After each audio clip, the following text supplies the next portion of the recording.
Genta, mirë se na ke ardhur në shtëpinë tonë, për ndryshe nuk je mysafire vetëm e imja, po je edhe mysafire e Zotit, sepse Zoti në muajin Ramazan thot unë jam një koqir juaj dhe gjatë tërë Ramazanit mysafirt si dhe agjëruesit, njerëzit e shtëpisë janë mysafirt e Zotit dhe kur të shkojnë mysafirt, normal që duhet me i dhënë edhe dhurata.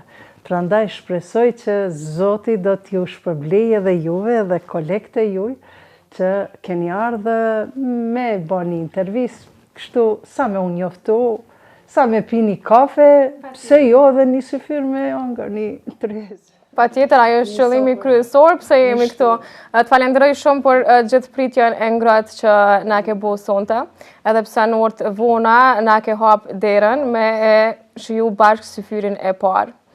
Ramazani ndryshon, tash Ramazani nuk qyret në çfarë ore, deri në syfyr janë orët e tona, prandaj. Zonja Iqbale, nëse më pyesin se prej nga një zonjën Iqbale Huduti, atëherë kisha me thonë që e njoh prej disa deklaratave shumë të bujshme që ajo ka ditë me i bojë, ndoshta që edhe mbahet mend prej atyne. Erdha sonte këto, po që po du me e bo një pyetje, a e ke gjetë hala gruan e dytë për bashkëshortin, apo je vetë sonte? E dita që për këtë deklarat keni mu marrë, edhe pse i kam deklarata tjera më të forta. Jo, normal, jo, sepse na i kemi jado rregulla islame, që edhe me pas një grua tjetër të burrit, në këtë shtëpi unë jam mbretëresh. Apo? Po, aty ka shumë kushte, shumë ligje interesante, edhe shumë të drejta që i takojnë njerëz edhe tjetrës.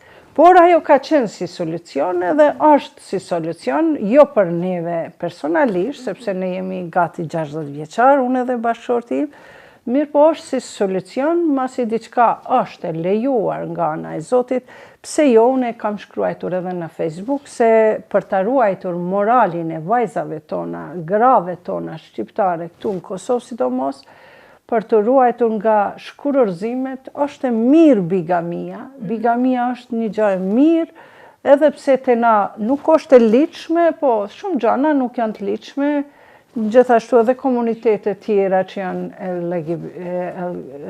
LGBT, çfarë i thonë, edhe ata i kërkojnë të drejtat e veta për diçka. Prandaj unë mendoj se për mi zgjedh problemet e shoqërisë, bigamia, një burr me 2 gra, jo ajo poligamia islame që është, por një burr me 2 gra për ata që kanë mundësi, është shumë e nevojshme për popullatën tonë kosovare, sidomos bashkëjetesa, tash është edhe shumë moderne, edhe është e ligjshme bashkëjetesa, sepse bashkëjetesa dallon prej martesës.